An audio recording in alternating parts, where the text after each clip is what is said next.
கந்தா போற்றி, கடம்பா போற்றி, கதிர்வேலா போற்றி, ஆறுபடை வீடு கொண்ட முருகா போற்றி.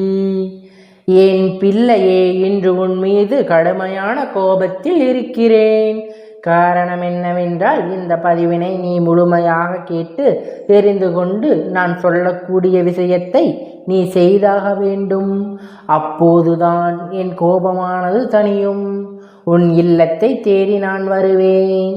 இல்லை என்றால் நீ அலட்சியம் செய்து கொண்டே இருந்தால், என் வார்த்தையை மீறி செய்து கொண்டே இருந்தால் நிச்சயம் உன் இல்லத்தை தேடி வரமாட்டேன். இது இந்த முருகனின் ஆக்ரோஷமான கட்டளையும் கூட.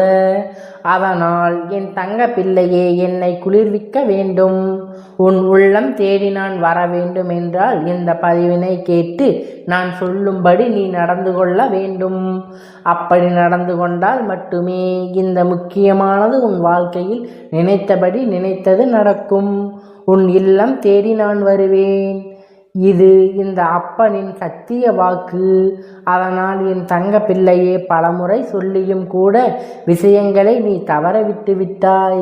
இன்றும் தவறவிட்டால் பிறகு நடக்கக்கூடிய விஷயத்திற்கு நான் பொறுப்பாக மாட்டேன். ஏனென்றால் பல விஷயத்திற்கு உனக்கும் புரிய வைக்க வேண்டும் என்று முயற்சி செய்தேன். நீ அதை புரிந்து கொள்ளும் அளவிற்கு பக்குவப்படுத்தவில்லை. இது நம் அப்பன் நமக்கு என்ன சொல்ல போகிறார் என்று நீ கருத்தில் கொள்ளவில்லை. நீ ஏளனமாக எண்ணி விட்டுவிட்டாய். இனிமேலும் உன் வாழ்க்கையில் அலட்சியமாக எண்ணிக்கொண்டே இருந்தால் நடக்கக்கூடிய காரியத்திற்கு நான் பொறுப்பாக மாட்டேன். அதனால் என் தங்க பிள்ளையே, இந்த பதிவானது உன் வாழ்க்கையில் கடைசி கட்டமாக மாறப்போகிறது. நான் சொல்லக்கூடிய விஷயத்தை கவனமாக கேள். என் செல்ல பிள்ளையே, என் சில விஷயத்தை எண்ணி அழுது கொண்டே இருக்கிறாய். என் தங்க பிள்ளையே, பல விஷயத்தை நான் சொல்லிவிட்டேன். ஏனென்றால் நீ இழந்தது கெட்ட விஷயம். துரோகம் செய்த விஷயத்தை தான் இழந்து கொண்டிருக்கிறாய். பின் எதற்காக அழுது கொண்டே இருக்கிறாய்? நான் சொல்லியும் மீறி அழுது கொண்டே இருக்கிறாய். நான் சொல்வது உண்மைதானே? உன் அப்பன் உண்மையைத்தான் சொல்கிறேன், ஒப்புக்கொள். நான் ஏற்கனவே உன் வாழ்க்கையில் சொல்லியிருந்தேன். நீ நினைத்தது நான் நடத்தி கொடுப்பேன். நீ அழாமல் தைரியமாக இரு. நீ கெட்ட விஷயத்தை தான் இழந்திருக்கிறாய். பின் எதற்காக நீ அழுது கொண்டே இருக்கிறாய்? நான் உனக்கு துணை இருக்கும் பொழுது வழி நடத்தி கொண்டே இருக்கிறேன். உன் வாழ்க்கை ஒவ்வொரு விஷயத்திலும் உனக்கு துணையாக இருந்தும் கவசமாக மாறி உன் வாழ்க்கையில் எவருக்கும் தண்டனையை கொடுக்க வேண்டுமோ அவருக்கு தண்டனையை பாடத்தையும் கற்பிக்க வேண்டும் என்று உறுதியாக இருக்கிறேன். அவர்களுக்கு நான் நிச்சயமாக பாடத்தை கற்பிப்பேன். அவர்களுக்கு நடந்த விஷயத்திற்கு கண்டிப்பாக தண்டனைகள் அவர்களுக்கு கிடைக்கும். அப்படி என்று ஒவ்வொரு முறையும் உனக்கு எடுத்து சொல்லியும் புரிய வைத்து கொண்டு இருக்கிறேன். என் மீது அவநம்பிக்கை இல்லாமல் தினம்தோறும் நடந்த விஷயத்தை எண்ணி எண்ணி நீ அழுது கொண்டே இருக்கிறாய். இந்த அப்பன் மனம் கவலையாகவும் இருக்கிறது. உன் மீது கோபமாகவும் வருகிறது. ஏனென்றால் கிளிப்பிள்ளைக்கு சொல்வது போல நான் சொல்லிக்கொண்டே இருந்தும் காரணம் உனக்கு உறுதி நிலையே எவரும் இல்லை. வாழ்க்கை ஏமாற்றக்கூடிய மனிதரோடு நீ தெரிந்து கொண்டிருக்கிறாய். ஒவ்வொரு தருணமும் சுயநலத்திற்காக பழகி கொண்டிருக்கிறார்கள். அதனால் தானே உன் வாழ்க்கையை வந்து அனைத்து நிலைகளையும் செய்து கொண்டிருக்கிறேன். பிறகு நீ விஷயத்தை இழந்து விஷயத்தை எண்ணி எண்ணி கதறிக்கொண்டே இருந்தால் உண்மையான உறங்காமல் இரவு பகல் பாராமல் நீ அழுது கொண்டே இருக்கிறாய். நான் சொல்வது உண்மைதானே? உண்மை என்றால் ஆம் அப்பனே என்று எனக்கு பதில் மெசேஜை அனுப்பி வைத்து வேண்டும். இப்போது உன்னுடைய அசைவுகளை நான் பார்த்து கொண்டேதான் இருக்கிறேன். நீ என்ன செய்கின்றாய், என்ன செய்து கொண்டிருக்கிறாய், நீ என்ன செய்ய சிந்தித்து கொண்டிருக்கிறாய், மனதில் எதை நினைத்து நீ அழுது கொண்டிருக்கிறாய் என்று அனைத்தும் அறிந்தவன் நான். இந்த முருகன் என்னிடம் நீ எதையும் மறைக்க முடியாது. எப்படி மறைத்தாலும் இந்த அப்பன் உன்னிடம் இருந்து கண்டுபிடித்து விடுவேன். உன் நாவிலேயே எல்லாம் வைத்து விடுவேன். அதேபோல் இப்பொழுது உன் மீது கடுமையான கோபத்தில் இருப்பதற்கு காரணம் நான் சொல்லியும் நீ மீறி சில விஷயத்தை எண்ணி அழுது கொண்டிருக்கிறாய் அல்லவா? அதுதான். அது கூட பரவாயில்லை. சில விஷயத்தை உன்னை விட்டு விலகிவிட்டது. என்னிடம் பேச மாட்டாயா? என்னிடம் இருக்க மாட்டாயா? என்னிடம் வார்த்தைகளால் நீ பேச மாட்டாயா? உன்னை நான் பிரிந்துவிட்டு மிகப்பெரிய துயரத்தில் இருக்கிறேன் என்று புரியாதவர்களிடத்தில் போராடி கொண்டிருக்கிறாய். என் தங்க பிள்ளையே, இந்த போராட்டம் உன் வாழ்க்கையில் கஷ்டத்தை தான் கொண்டு வருமே தவிர சந்தோஷத்தை ஒரு நாளும் கொண்டு வராது. உன் மீது துளி அளவும் அன்பு இல்லாதவர்கள் மீது, அன்பு பாசம் இல்லாத நபரிடம், உன் மீது அக்கறை இல்லாத நபரிடம் சென்று என் மீது அக்கறை காட்டு என்றால் எப்படி காட்டுவார்கள்? என் தங்க பிள்ளையே, உண்மையான அன்பு என்பது இருவருக்கும் இருக்க வேண்டும். ஆனால் ஒருவருக்கு பணத்தாசையும் ஒருவருக்கு அன்பும் இருந்தால் புரியாது. என் தங்க பிள்ளையே, சில விஷயம் உன்னிடத்தில் இருந்து நான் பிரித்து வைத்திருக்கிறேன் என்றால் நிச்சயமாக உன்னை கஷ்டப்படுத்துவதற்காக பிரித்து வைத்திருக்கிறேன். வாழ்க்கை எதிர்காலத்தை நீ கஷ்டப்படக்கூடாது என்பதற்காகத்தான் பிரித்து வைத்திருக்கிறேன். ஆனால் நீயோ அதை புரிந்து கொள்ளாமல் எனக்கு கஷ்டம் வந்துவிட்டது, அந்த உறவு இருந்தால்தான் என் வாழ்க்கையை வாழ்வேன், அந்த உறவு இருந்தால்தான் நான் சந்தோஷமாக இருப்பேன், இப்படி என்று மனதுக்குள் புலம்பிக் கொண்டே இருக்கிறாய். ஆனால் என் தங்க பிள்ளையே, நான் சொல்வதை கவனமாக கேள். அந்த ஏமாற்றத்துக்குரிய உறவு உன் வாழ்க்கையில் இருந்தால் நிச்சயமாக உன் வாழ்க்கை முன்னேறாமல் இருந்துவிடும்.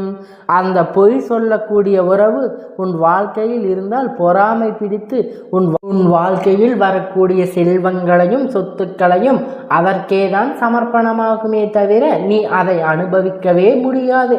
நேரத்திற்கு ஏற்றவாறு மாறுவார்கள். அதே போல் அவர்கள் குணத்தையும் மாற்றிக்கொள்வார்கள்.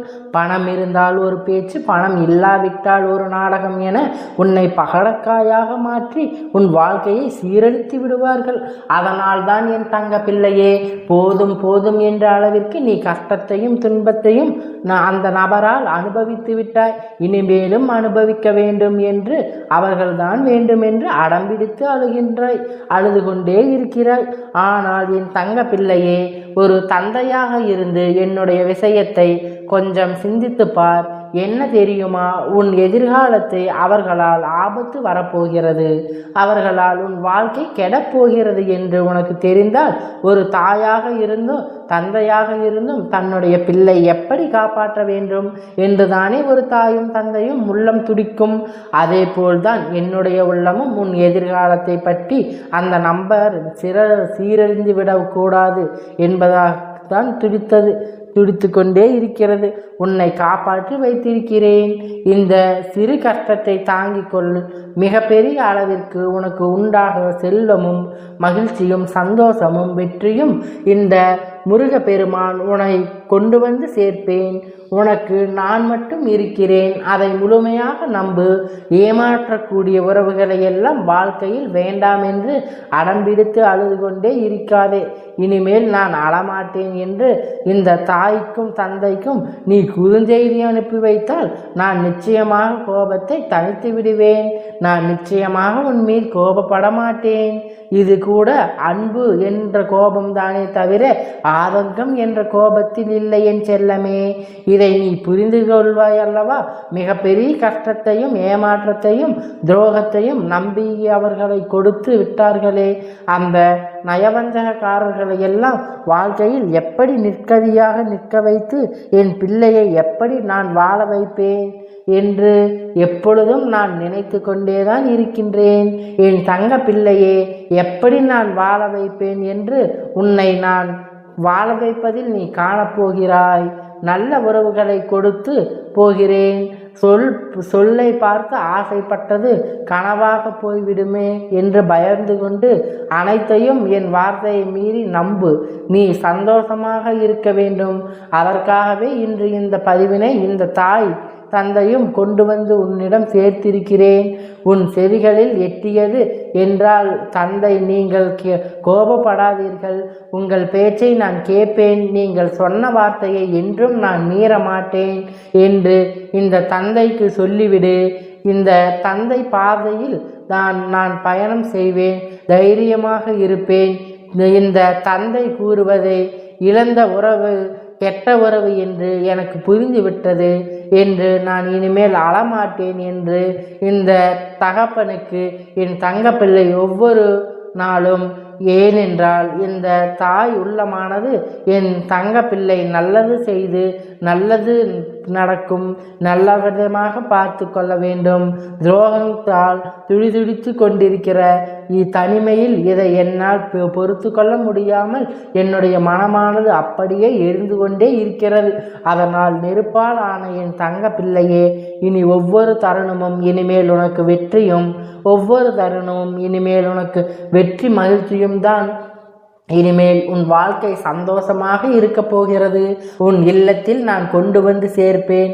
அதனால் என் தங்க பிள்ளையே, இந்த தந்தையிடம் அழமாட்டேன் என்று மெசேஜை அனுப்பி வைப்பாயா? தைரியமாக இரு என் தங்க பிள்ளையே. கஷ்ட காலத்தையும் உன் வாழ்க்கையில் முன்னேற்றத்தை வந்து கொண்டே இருக்கிறது. உன்னை கஷ்டப்படுத்தியவர்களுக்கு அளவைக்க வரவில்லை. நல்லவர்கள் யார், கெட்டவர்கள் யார் என்று அனைத்தும் நீ தெரிந்து கொள்ள வேண்டும். அப்படி தெரிந்து கொண்டால் இன்னும் ஒரு முறை மற்றவர்களை ஏமாற மாட்டாய். இதை நீ புரிந்து கொள்ள வேண்டும். உனக்கு சந்தோஷம்தான் நடக்கப் போகிறது. அதனால் அழாமல் இரு என்று. பிறகும் என்ன தெரியுமா? இந்த பதிவினை உன் பொன்னான கரங்களால் தெரிந்தவருக்கு தெரியாதவருக்கும் அனைவருக்கும் பகிர்ந்துவிடு. ஒரு சில தங்க பிள்ளை உறவுகளை இழந்து மனம் குமரிக்கொண்டே அழுது கொண்டிருக்கிறார்கள். அவர்களுக்கெல்லாம் நான் கண்ணில் படுவேன். கற்றுக்கொண்டே அவற்றின் வாழ்க்கை மிகப்பெரிய மாற்றத்தை உண்டாக்க வேண்டும். அதனால் இந்த பதிவினை பொன்னான கரங்களால் பகிர்ந்துவிடு. என் செல்லமே, நீ நினைத்தது அனைத்தும் நடக்கும். உன்னை நம்பிக்கை துரோகத்தில் உள்ளாக்கியவர்களுக்கு சிறந்த தண்டனை கிடைக்கும். நீ அவர்களை நம்பிக்கொண்டே இருந்தால் உன் வாழ்க்கை என்ன கதியாகும் என்று உனக்கு புரியும். இப்பொழுது இந்த முருகனின் வாக்கை நீ முழுமையாக கேட்டிருப்பாய். இதனால் இதற்கு மேல் உனக்கு ஒன்றும் கவலை இல்லை. நீ என்னை எப்பொழுதும் நம்பியிரு. நான் உனக்காக எல்லாவற்றையும் உன்னை தேடி நான் அனுப்பி தருவேன். அதை நீ ஒரு காலம் மறக்கவே வேண்டாம். நான் உன்னோடு இருக்கிறேன். நான் உன்னோடு பயணம் செய்கிறேன். உன்னோடு எப்பொழுதும் இருப்பேன். இதை நீ எப்பொழுதும் மறவாதே என் செல்லமே.